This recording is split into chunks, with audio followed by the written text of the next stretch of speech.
Well, hello everybody, you're watching Channel 1, where in this video I'm going to be replacing the door speakers in my Citroen C4 Grand Picasso.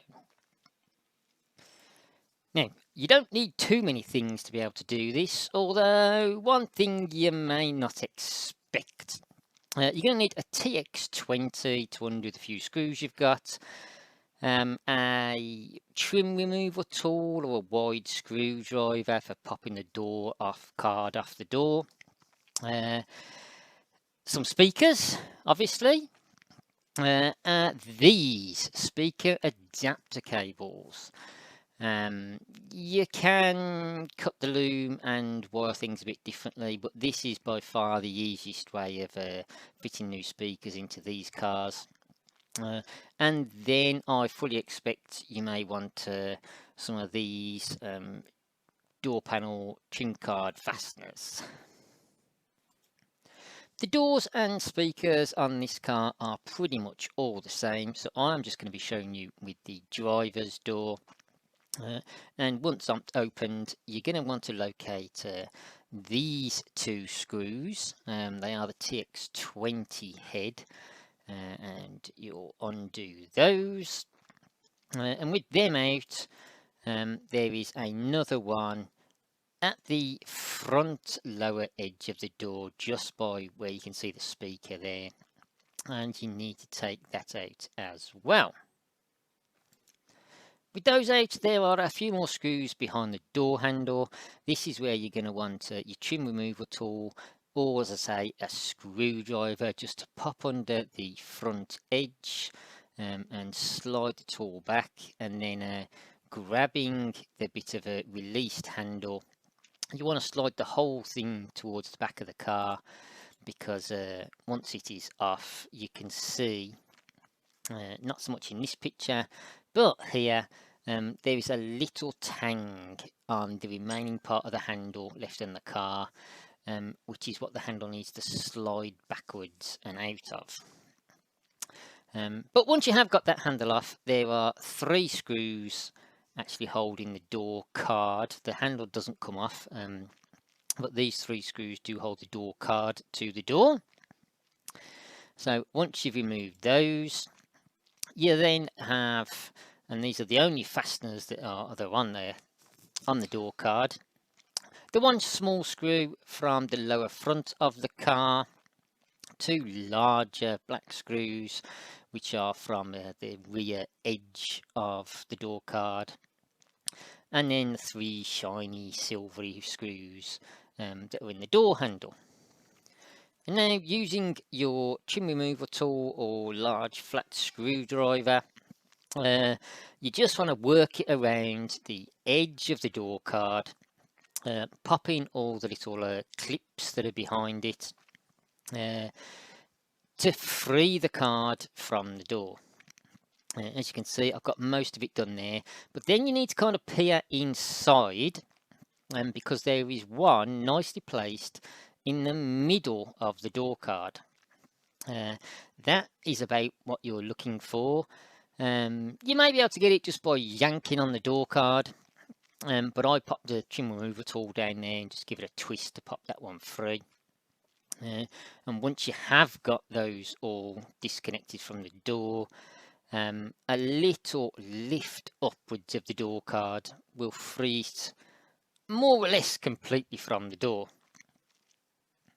In this photo, looking down from the top now, you can see that final clip that holds the centre of the door card to the door, and you will now need to undo this one connector to totally kind of free the door card from the door. It may come away with the door handle in place on the door card, but that's simply a matter of popping it out the door card and sliding it back into its home on the door itself. Otherwise, you're going to have a lot of trouble fitting the door card afterwards, because there's too many dropping and sliding movements to do all at once. And with that all done, you have your door card removed. Like me, you may have broke a few of the clips that go on there. Even though I was using a proper trim removal tool, they are fragile. And here are the 9 locations for those clips. And this is where, as I say, at the start, a bag of replacement door panel clips can come in very handy if you don't want the door card rattling around, certainly when you start turning the volume up on your speakers, or just in general having it flapping around a little bit loose if you broke too many. And then we want to the reason why we're here, removing the speaker. There are just these 4 screws. Again, they're the TX20 type. And there is also, you'll note, this yellow circle highlighting a little lug that comes out of the door to locate the speaker in the frame. The speakers I've bought have actually got multiple holes, one of which lines up with that, which I will show you later. Not all do, but that little peg is only plastic, and you may just need to break it off or cut it off to get whatever speakers you've bought to fit.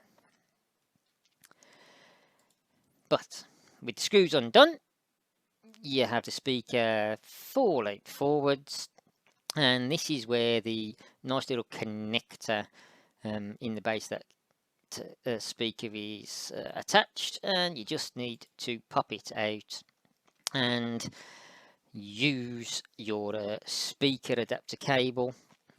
If you're thinking about putting them back to standard as and when you sell the cars, as I say, you can just cut it off, twist the wires around the new speaker connectors, but I've decided to do it properly using these.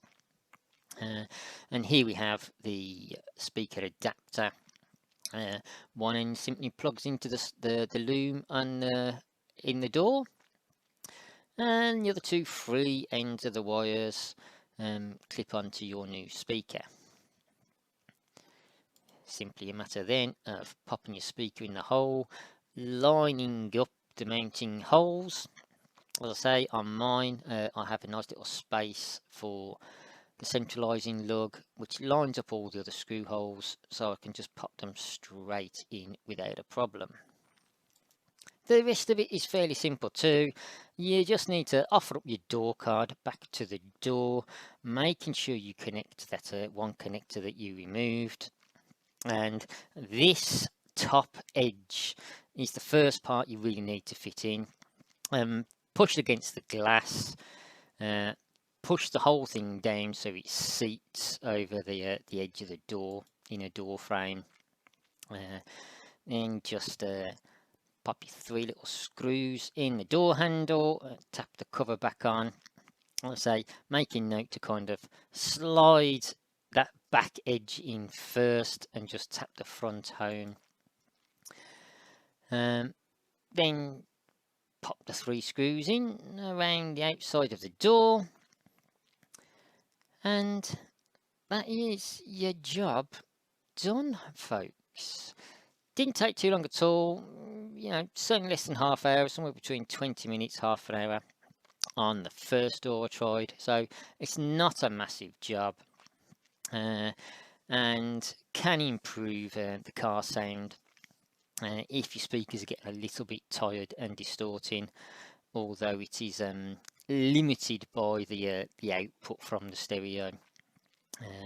But just changing the speakers, that is as simple as it is. And that is it, folks. Speaker fitted. If this was of any use to you, please hit the like button. Please subscribe to the channel if you have one of these cars in particular, because I'm going to be updating every job I undertake on here. And let me know in the comments what you think about the job, or if you have any particular questions or work that you need to carry out, because I may have already done it and just not uploaded the video yet. But whatever you're doing out there, folks, please stay safe, take care, peace everybody.